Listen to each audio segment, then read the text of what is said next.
فتح مکہ کے حوالے سے سیروی بات ہو رہی تھی، تو اس سے پہلے صلح حدیبیہ کا جو معاملہ ہے کہ نبی کریم صلی اللہ علیہ وسلم عمرے کے لیے تشریف لے جا رہے ہیں اور کفار یہ سمجھ رہے ہیں کہ یہ ہمارے ساتھ لڑائی کرنے کے لیے آ رہے ہیں، تو اللہ کے محبوب علیہ الصلوۃ والسلام نے سیدنا عثمان غنی رضی اللہ تعالیٰ عنہ کو وہاں پر بھیجا کہ جا کے ان سے بات چیت کی جائے کہ ہمیں عمرے کی اجازت دی جائے۔ تو بات یہ مشہور ہو گئی کہ سیدنا عثمان غنی رضی اللہ تعالیٰ عنہ کو نعوذ باللہ شہید کر دیا گیا۔ تو آپ صلی اللہ علیہ وسلم نے صحابہ سے بیعت لی، جس بیعت کا تذکرہ قرآن پاک میں بھی ہے، لقد رضی اللہ عن المؤمنین اذ یبایعونک تحت الشجرہ۔ تو آپ صلی اللہ علیہ وسلم نے ایک ہاتھ اپنا یہ رکھا اور صحابہ کے ہاتھ اوپر، اور فرمایا یہ میرا جو دوسرا ہاتھ ہے، ایک میرا ہاتھ میری طرف سے اور دوسرا ہاتھ عثمان غنی کی طرف سے۔ تو اوپر اللہ کی طرف سے جواب آیا کہ آپ سب کے اوپر ید اللہ فوق ایدیہم، میرا ہاتھ تم سب کے اوپر ہے، یعنی اللہ کی مدد۔ اور بعد میں پتہ چلا کہ نہیں، شہید نہیں کیا گیا تھا، افواہ تھی۔ خیر المختصر، وہاں سے صحابہ کرام کی جو واپسی کے ایک دو واقعات ملتے ہیں ساحر بھائی، وہ دل کو رلا دینے والے ہیں۔ سہیل بن عمر جنہوں نے یہ معاہدہ لکھا تھا، وہ تو نہ حضور صلی اللہ علیہ وسلم کا نام لکھنے کے لیے تیار تھے، تو جو حضرت علی نے اس پہ انکار کر دیا کہ میں حضور کا نام نہیں مٹانے کے لیے تیار۔ اور دوسرے نمبر پہ ان کا بیٹا ابو جندل، وہ مسلمان ہو چکے تھے، صحابی بن چکے تھے۔ بیڑیوں میں کفار مکہ نے ان کو جکڑ رکھا تھا، تو آپ نے فرمایا کہ ابھی تو معاہدہ نہیں ہوا تھا، اس کو تو جانے دو ہمارے ساتھ، کہ نہیں اگر یہ جائے گا تو معاہدہ نہیں کریں گے ہم۔ تو اس وقت صحابہ کی آنکھوں میں نمی۔ تو میں نے شروع میں ایک قاعدہ کلی عرض کیا کہ جو بندہ دب جاتا ہے، دبنے میں صلح کرتا ہے، جیت اسی کی ہوتی ہے۔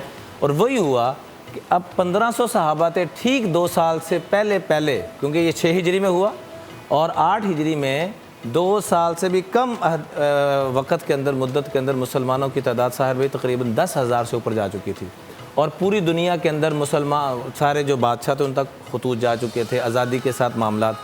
اور یہ طے ہوا تھا کہ جو قبیلہ آپ کے ساتھ جڑنا چاہے وہ آپ کے ساتھ جڑے، اور جو ہمارے ساتھ جڑنا چاہے ہمارے ساتھ جڑے۔ تو قبیلہ بنو خزاعہ یہ مسلمانوں کے ساتھ جڑے، اور بنو بکر جو ہے وہ مشرکین مکہ کے ساتھ جڑے۔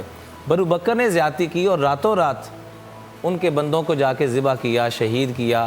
اس پہ حضور صلی اللہ علیہ وسلم فرمایا کہ نہیں، جو ہمارے حریف بن چکے ہیں، ہمارے ساتھی بن چکے ہیں، ان کی حفاظت ہم نے معاہدہ کیا ہے، وہ ہمارے ساتھ چلیں گے، ہم ان کے ساتھ چلیں گے۔ اس پہ ابو سفیان، سہیل بن عمر، مشرکین مکہ کے جو اس وقت سردار تھے، سارے چل کے آئے اور کہا معاہدے میں توسیع کی جائے گا۔ حضور نے فرمایا نہیں، اب نہیں، الملک یبقى مع الکفر، وہی والی بات کہ کفر کے ساتھ تو نظام چل سکتا ہے، ولا یبقى مع ظلم، ظلم کے ساتھ نہیں چلے۔ اصل میں یہ بڑی اچھی بات ہے کہ یہ جو شروع ہوا تھا، یہ میثاق کو اس وقت ختم کر دیا گیا تھا۔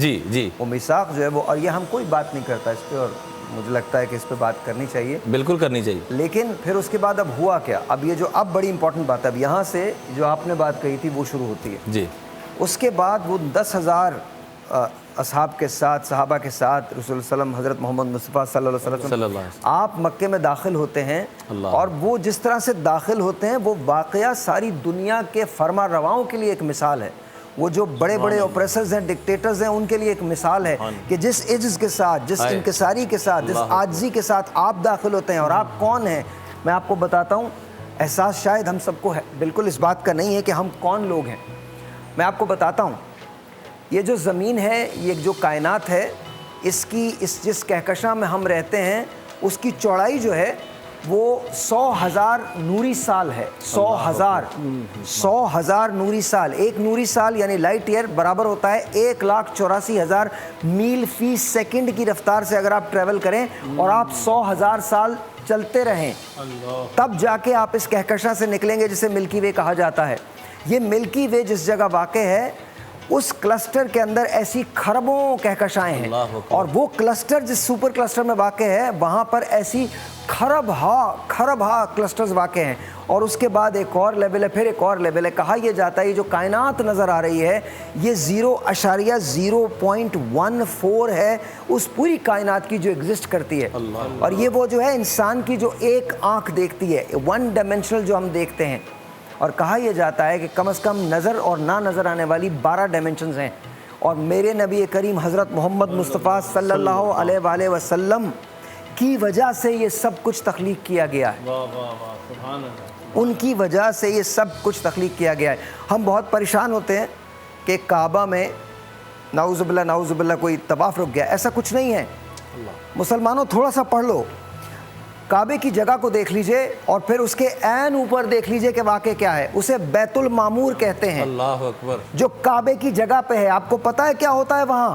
ہر روز اللہ میاں 70,000 فرشتے کریٹ کرتے ہیں. 70,000. اور وہ 70,000 فرشتے ملینز اینڈ بلین سال سے بیت المعمور کا طواف کرتے ہیں. اور جو فرشتہ ایک بار طواف کر چکا ہے وہ دوبارہ کبھی نہیں آ رہا. اور بیت المعمور جگہ کون سی ہے؟ کعبہ. جہاں کعبہ ہے اس کے بالکل اوپر بیت المعمور ہے. یہ وہی بیت المعمور ہے معراج کے اندر حضرت ابراہیم علیہ السلام نے اس سے ٹیک لگا کے امت محمدی کو سلام بھیجا تھا. اللہ اکبر. ماشاءاللہ ماشاءاللہ. ہم اس نبی کی امت ہیں. آپ ایک عاشق ہونے کا ماشاءاللہ حصہ ڈالنے کی پوری کوشش کر رہے ہیں. اللہ تعالیٰ ہر مسلمان کو اس کی توفیق عطا فرمائے.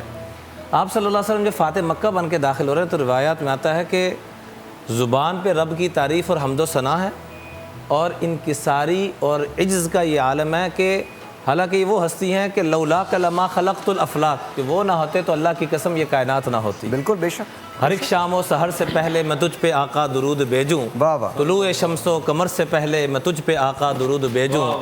سفر کا آغاز جو کروں میں لبوں پہ میرے ہو نام ان کا، پلٹ کے آؤں تو گھر سے پہلے میں تجھ پہ آقا درود بھیجوں. ہری ہے شاخ حیات ان سے، شاعر نے کمال کر دیا. ہری ہے شاخ حیات ان سے، یہ رونق کائنات ان سے، شجر پہ برگو ثمر سے پہلے میں تجھ پہ آقا درود بھیجوں. کیا بات ہے، کیا بات. اتنی شان والی ہستی داخل ہو رہی ہیں اور سر مبارک اونٹ کی کوہان کے ساتھ یوں لگا ہوا ہے اور فاتح بن کے اپنی بہن کے گھر جب جا رہے ہیں ذرا دیکھیے تو سرکہ پانی کیا فرق ہے اس میں، سرکے کے ساتھ روٹی کھائی جا رہی ہے. یہ عجز و انکساری کا عالم ہے. فاتح پوری دنیا کی فتوحات ایک طرف. یہاں سر بتا رہے تھے آپ، مولانا غلام دستگیر صاحب بھی یہاں موجود ہیں. السلام علیکم. میں عرض کر رہا تھا کہ نبی کریم صلی اللہ علیہ وآلہ وسلم فاتح مکہ بن کے جا رہے ہیں. صاحب اونٹ کی کوہان کے ساتھ سر مبارک پیشانی مبارک لگ رہی ہے اور جو کھانا تناول کیا جا رہا ہے وہ پانی کے اندر کہہ لیں کہ تھوڑا سا سرکے کی کیا تاثیر ہونی ہے اس کے ساتھ کھانا کھایا جا رہا ہے. فاتح مکہ پوری دنیا کے سب سے بڑے فاتح بن کے جا رہے ہیں اور جانی دشمن سامنے آ رہے ہیں. حبار بن اسود جس نے حضرت زینب رضی اللہ تعالیٰ عنہ حضور علیہ السلام کی وہ بیٹی، سحر بھائی اللہ کی قسم مجھے واقعہ یاد آتا تو میری اندر کی کیفیت عجیب ہو جاتی ہے. میری سگی بیٹی کو 2 سٹچ صرف لگنے تھے تو میں بے ہوش ہو گیا تھا، جینون گر پڑا. اور یہاں حضرت زینب حضور کی وہ بیٹیاں ہیں کہ جب اللہ کے محبوب پورے دن مشرکین مکہ کی باتیں سن کر منہم من سبا، کو برا بلا کہہ رہا ہے، کو کچھ کہہ رہا ہے، کو کچھ کہہ رہا ہے، کو پتھر مار رہا ہے، کو کچھ کر رہا ہے، اور وہ اپنے بابا جان کا والضحیٰ والا نورانی چہرہ صاف کیا کرتی تھی، تسلی دیا کرتی تھی. اور بیٹیاں تو ویسے بھی رحمت ہوتی ہیں، ان کو دیکھ کے انسان کو عجیب سکون. اور زینب کا کیا مقام اماں جان کا. انہی کو ہجرت کے موقع پر اتنا زور سے حبار بن اسود نے برچھا مارا کہ اس کی تاب نہ لا سکی اور دنیا سے تشریف لے گئی. وہ سامنے آ رہے ہیں، ان کو سینے سے لگایا جا رہا ہے. اور بہاؤالدین زکریا جیسی ہستی جن کو ہم کروڑوں سلام پیش کرتے ہیں انہی کی نسل میں سے ہیں. حبار بن اسود کی نسل میں سے ہیں جن کو ملتان شریف کو مدینۃ الاولیاء جو کہا جاتا ہے اور پورے ہند و پاک میں بہاؤالدین زکریا کا ایک نام ہے. ان کی برکت سے لاکھوں کروڑوں انسانوں کو ہدایت ملی، فیض عام ہوا. یہ حبار بن اسود کی نسل میں سے ہیں سر. اور آگے چلیے تو سعد بن عبادہ جو مدینہ منورہ کے سرداروں میں سے تھے، انہوں نے کہا آج تو بدلہ لینے کا وقت ہے، اليوم یوم الملحمہ. تو بیٹے کے ہاتھ پیغام بھیجا، ان کے بیٹے کے ہاتھ. اندازہ کریں کہ ساری محنت پہ پانی پھرتا ہوا نظر آ رہا ہے کہ آج تو ہم رحمت لے کر آئے ہیں. اور وہ یہ جملہ کہہ رہے ہیں، ان کا بھی نہیں دل توڑا اور بیٹے کے ہاتھ پیغام بھیجا کہ آپ واپس آ جائیں. تو باپ نے کہا کوئی دلیل کو نشانی؟ تو امام الانبیاء اپنی پگڑی اتار کر دیتے ہیں قیس بن سعد کو اور کہا کہ جا کے کہیے کہ الیوم یوم المرحمہ. جا کے پگڑی دی تو پھر انہوں نے جھنڈا اپنے بیٹے کو دیا. یہ معاملات محبت کے، پیار کے، شفقت کے چل رہے ہیں. اور کیا کہہ رہے ہیں، من دخل فی داری ابی سفیان فہو آمن. جو ابو سفیان کے گھر میں جو ساری لڑائیاں کروانے کی ترتیب میں پیش مقصد کیا تھا کہ رحمت للعالمینی، کہ ان کو رحمت کیسے ملے، ان کو شفقت کیسے ملے، ان کو پیار کیسے ملے. اور ابھی شیبی خاندان کی بات ہو رہی تھی تو جو موجودہ چابی بردار ہیں الحمدللہ ثم الحمدللہ، ہماری خوش قسمتی کہ ہمارے سیالکوٹ میں ہمارے گھر میں میرے بڑے بھائی ہیں، ان کے گھر میں تشریف لائے اور وہاں رہے، 3 دن رہے. ان کی جو برکات سحر بھی میں آپ کو بتا نہیں سکتا. جن کو اللہ کے محبوب نے چابی دیتے ہوئے پکڑاتے ہوئے فرمایا، ان کے ساتھ ہم نے کئی اکٹھے پروگرام کیے سیالکوٹ میں جب تشریف لائے. تو اللہ کے محبوب نے ان کے بڑوں کو عثمان بن طلحہ کو فرمایا تھا خذوہا طالدتن خالدتن کہ یہ چابی لے لیجئے، قیامت تک آپ سے چابی کوئی نہیں لے گا۔ جو ایک دفعہ نہیں دے رہے امام الانبیاء قیامت تک ان کو دے کے جا رہے ہیں۔ ہم دینے کا جذبہ سیکھیں، لینے کا جذبہ نہ سیکھیں۔ یہ ہمیں ان واقعات سے کچھ چیزیں ملتی ہیں